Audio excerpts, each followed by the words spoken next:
Greetings, Highlanders fans. We're once again coming to you from Mammoth Lakes as the cross-country teams are preparing for their 2011 campaigns. Sitting down today with head coach Irv Ray. Coach, thanks for joining us. Welcome. Glad to be here. Coach, before we talk about 2011, let's take a quick look back at 2010 on both the men's and the women's sides. What were your expectations for the teams last year, and how do you feel they lived up to those expectations? Last year we had a pretty young squads on both sides. A lot of freshmen and sophomore on the women's side, sophomore, freshmen, and juniors on the men's side. And so it was a year to kind of build up to the top of the conference. We had goals of both teams finishing the top three and competing for a conference championship. And that's what we try to do pretty much every year, is feel like that we're in it, at least to compete for a championship. And we came pretty close. The men had a really good day, went out and really went after it, really attacked the race, and kind of surprised me actually a little bit. And at 4 miles, we had a very positive score in the win column, and I turned and ran back to the start-finish line to kind of catch the end of the race, and some things had changed over the last half a mile, and it was so close. We were just trying to add up points and trying to figure it out, and I actually thought we had either won or slightly lost to Santa Barbara, and as it turned out, Davis snuck in and got 2 points more than we did, and we were about 4 points more than Santa Barbara. So it's exciting, great for the fans, and anticipation to see what's going to happen. On the women's side, a young team, I think they tried really hard, and we had a couple of runners that just didn't have their best day and best effort in our top 5, and that kind of cost us a place. So we ended up 4th in the women, but it was a great learning experience for both teams, and they've got a different and better perspective, I think, for this year. Well, talk about your graduating seniors from last year, because that normally devastates most collegiate teams. It's probably a pretty good place to be in. We didn't have any seniors on either the men's or the women's team, so both teams are intact and returning 8 or 9 runners from each of those men's and women's teams, and then we add in our freshman recruits. We're feeling pretty confident about things. So what do you think the runners took away from their experiences last year on both teams, having gone through that and now having fairly unique, both teams back completely intact to have set, I'm sure, higher, loftier goals from themselves since the day that race ended? Yeah, sure. The women, I think, were very disappointed on the day because I really felt they were a top 3 team and wanted to be in that battle. So I know they had a really good track season. They kind of bounced back from cross country and put themselves in a good position. We did very good in the 800 and the 1500 and the 5000 and 10,000 in conference, and all those ladies are going to take that experience also and come into cross country really believing that they can be a top 3 team, and then it's so close to our conference on the women that anything can happen on the day. So again, we'd be in a position to fight for a championship, and we'll see how it plays out on the day. On the men's side, losing it that way by 2 points and being so close, and there was a little bit of movement within our squad. Seth Todd and our freshmen moved forward about 5 spots, and one of our other guys moved back, and that was the difference in the point scoring. So they take away the fact that they got to be consistent, be a little more patient in the race, and then finish it. They were really great to 4.5. They just got to finish the last half mile. And there's a lot of desire and will by runners seeing the finish line and wanting to drive for the finish line and find that finish line, and we've got to be cognizant of that. I mean, just somebody stepping in front of you, for example, at the finish line, that 1 point could be the difference of the championship or not. So they're going to be more mindful of that process this time around, and we're going to be older and stronger. That should play into our hands. And who are the top 2 or 3 finishers from last year on each squad that are back? On the women's side, DiMaggio DeBose was our top gal, but the year before that was Katie Daly, and both of them are returning, and they're kind of in that position. Katie's kind of really out running front in workouts, and DiMaggio is there. And then we're going to add in a couple of girls we redshirted last year, and Alicia Brown and Rocky Heflin. And we redshirted them, and they're freshmen on the roster, but they got a year of college behind them, and they're going to be players in our conference in the top 4 or 5, top 10. And then also Jeanette Lindstrom was a freshman last year, sophomore this year, has really moved forward and is much better shape and going to be a bigger contributor. And then also we recruited a JC girl named Jasmine Pena, who's Ulysses Pena's younger sister. Yuli was all-conference champion for us at 10,000 and all-conference in cross-country and a national qualifier. And Jasmine has that same bloodline, and she'll be up in our top 5. So actually we're a little deeper now, 6, 7, 8. and that'll be kind of switching back and forth throughout the year, just depending on wherever we're at in the season. On the guys' side, we returned Chad Hall, second in the conference last year, top 10 at the regional meet, and an NCAA qualifier, and along with sophomore Seth Totten, junior Talal Khan, sophomore Omar Gonzalez, and senior Stephen Crum, all recruiting guys from last year. They are all in the top 15 in the conference, and with the goal of being in the top 10, and bring all that experience and leadership with them. What's it like for a newcomer coming to Mammoth, first of all, to train for the first time ever, probably for that length of time, but then to come into two teams that are so veteran-laden? That's got to be fairly unique. There's got to be little to any pressure on these guys other than to acclimate to the program because they have such talented people around them. On the women's side, we still don't have any seniors. No, I do have one. I'm sorry, Camille Alvarez, our school record holder in 10. So we have one senior in our top 7. On the women's side, all of them will be junior, sophomores, and freshmen.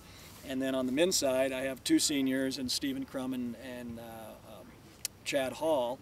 And the rest of the team is all junior, sophomore, and freshmen. So we still got to be returning a big portion of our team for next year as well. But for the newcomers, it's feeling like you can fit in, and you can kind of come up to this level of training, and the volume and the intensities are all different. And if they feel like they don't have to prove themselves, and both teams have set a pretty good relaxed atmosphere and just want them to come in and train. We have a saying, train and don't strain, let the training come to you. So if they follow those kind of things, they got a chance of having some sort of an impact. But even that said, it's really difficult. We're at 7,000 feet. Some of our runs go up to 9,000 feet.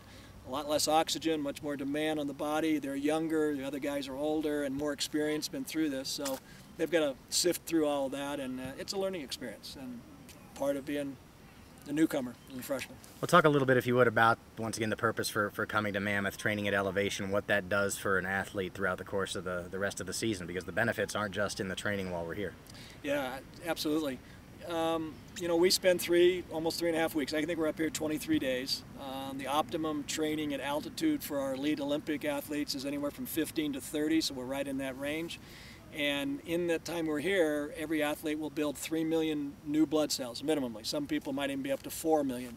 Brand new red blood cells that are richer, stronger, have more hemoglobin, and better transporting oxygen. And that's what we do in our business, is the people that are the most efficient at transporting oxygen, we're going to be the ones that run in the front of the race. And so there's a physiological thing that we're aiming for here that's a real difference. All these blood cells will last approximately 90 to 100 days. And that's about the length of our season. So the object is come up here, get fitter, build a new physiology system, take it back down to sea level, and use it in training and racing. And if people don't abuse themselves and can balance their life and training and school and all those things, then they'll have that as a reserve to pull on in the races that are the most important for them. How do you see the men's and women's sides finishing out this year? Is it going to be the usual suspects, and where do we fit into the mix? Right. On the women's side, it's, and by the way, the Big West cross country is probably in the top 10 conferences in the country. Very high RPI rating as far as our teams. We've got a lot of teams that have scored at nationals and go to nationals every year. And so our conference is very competitive. And the normal players are Cal Poly San Luis Obispo, UC Santa Barbara. Now, lately, UC Riverside and UC Davis has kind of also been another kind of added into that. And we still have, Irvine, Long Beach can be very good on both the men and the women. So it's a very competitive conference, and the coaches are probably going to view it as not sure what's going to happen. There's a lot of changes. Santa Barbara and Cal Poly lost a lot of senior-laden women, and so we're returning a lot. Long Beach was just in front of us, and they lost quite a few people in their team. So I suspect our women will be ranked 3rd or 4th, just based off of what happened last year. But I think we're a lot better than that, and we'll prove that at the end of the season. On the men's side, everybody knows we lost by a couple of points, and everyone knows we're returning everybody, and they know we have Chad Hall on our team. Our approach this year with the men especially is we're just not talking about it, and they know what has to be done on the day. And they've kind of jokingly with me, and they said, Coach, we're going to take care of the race on the day. You just go down, sit down, and read a newspaper. And I don't know if I can pull that off, but I think it's good advice. And we're going to put it in the hands of the athletes And it's exciting. It's a sport. There's no timeouts. There's no substitutions. And you start the gun, and 24 minutes later, you know, we find out who can get to the finish line first and who can't. And there's a lot of determination and boy, very strong mental games that go on out there, and overcoming adversity and pain, and just, it's almost like boxing. And it's exciting. And if you hope people will come out and watch at Ags Op. We're, you know, hosting again for about the 4th or 5th year in a row. We have it this year and next year, and we have a shot at a championship, so it should be an exciting day. But we're going to wait till the end, and as we always say, we're going to run the race and add up the score at the end, and we'll see what we're at. Lastly, track season doesn't officially start for a few months, but there's already quite a bit going on in the UC Riverside track and field program. We saw the groundbreaking on the new track facility several months ago, and what was the old track facility is no longer there. You can't even recognize the place for all the dirt that's getting moved around. What will having a new track mean for you, your athletes, the program, the university? It obviously has far wider reaching benefits than just to our teams. That's true. It's been an exciting process. I can remember, you know, Dr. White coming up to me on a night that they gave Brenda Martinez a national award, I guess, a UCR award. And he whispered in my ear saying, we're going to build a new track. And from there, it's been a planning process and putting all the things together. And I've been really appreciative of the fact that he kind of put me at the head of the table, wanted me to make sure that all the planning and the designing and everything that we do on the track would come out to be one of the best facilities in the Big West. And I truly think it'll be that when we're done. So a lot of dirt being moved and a lot going on out there. They're starting to pour cement, and the asphalt will be right after that, and then the track surface. We hope to have that project completed, and it looks like it's on time for middle to the end of November. So that means, you know, this winter we'll be able to train on that track, and we're planning a ribbon cutting ceremony track and field meet against UC Santa Barbara. It is a dual meet. It's a very exciting person-to-person kind of a competition. And so having a home meet for our athletes, it's unfortunate, but we had several classes go through not having any home competitions because of the condition of the track. So all that's going to be rectified. And these athletes and the athletes in the future will be able to have a place that they really have a lot of pride in, and they'll be able to compete at home. So it'll add another sport and another dimension of things, activities on campus, both for their athletes. It's a great venue for people to be able to train. I know the other coaches have contacted me about using the track. We've actually designed an inside workout lane. It'll be off the competition surface that people can use to run their workouts on and do that. We're going to have walking and jogging stuff in the afternoon and evenings for faculty and staff. And so it really is a community thing, and it's going to help the whole university. It'll be a beautiful setting and a beautiful kind of facility that we'll be able to take pride in. And that's really what Coach White, Coach Pete, as we call him. He was an assistant coach for a day? Undercover boss, Coach Pete. That's the kind of things that he does. He wants them done right, and he wants them to reflect a true identity of UCs. And UCs is at the top. It's excellent, and that's what our facility will be. And it'll be very meaningful for the athletes and for our whole athletic department and our community. For me personally, it's really exciting because I've had in my career a couple places I've been where I didn't have tracks, and the same thing happened at Riverside. To actually have a track to work and train and compete on will be very exciting, and I'm looking forward to that.